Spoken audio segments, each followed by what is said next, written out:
Alright, irrational fears. Fears that make little to no sense. I will be trying to explain and make sense of my irrational fears. Some of these fears I have grown out of. Let's start with the queen from Snow White. Not the queen in her normal form. No. I'm talking about her. Her old hag form. This look, this face, this voice haunted my dreams for months as a kid. I seriously lost sleep because of this face. I don't know why. I just thought she was creepy and really triggered my stranger danger senses. Look at this picture. You cannot tell me she's a nice old lady.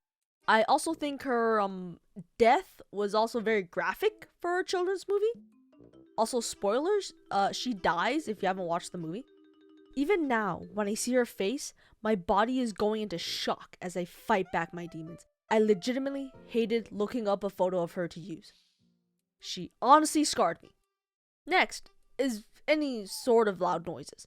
This depends on what kind of loud noise. Fire alarms? Nope, just annoying. Car alarms? Nope, shut them off, people. A sudden scream? Nah, I'm just running because I'm not next. No, my fears lie in the sound of cars starting and the toilet flushing. I have no idea. Again, this video is about my irrational fears. I think for the car one as a kid, I thought I was gonna get hit or something when one started. I always covered my ears or rushed into the car when someone starts it.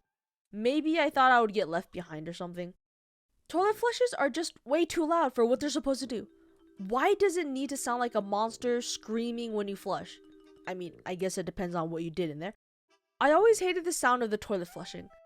I think it's because in China you got those squat toilets because ergonomics or something, and those didn't make much noise, as far as I can remember. So having these loud, non-squatting toilets made me nervous. When I was a kid, I would flush a toilet, run away, then come back to wash my hands after it stopped.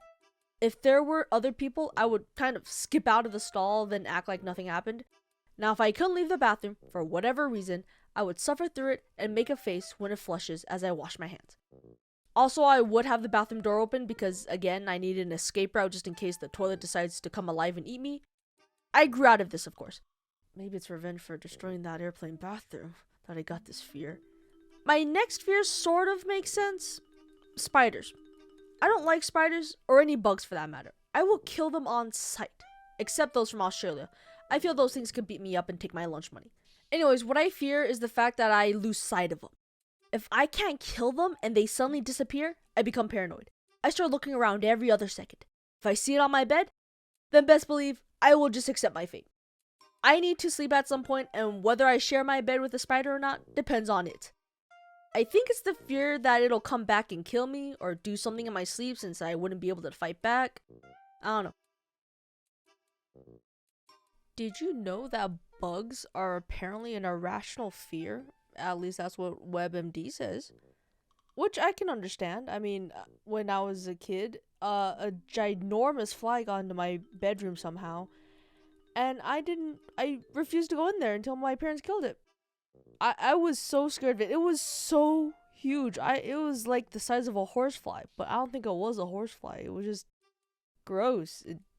It took them like, I don't know, 5 minutes to kill it because, it's a fly, and it was just, I don't know, it was just gross. It was really gross.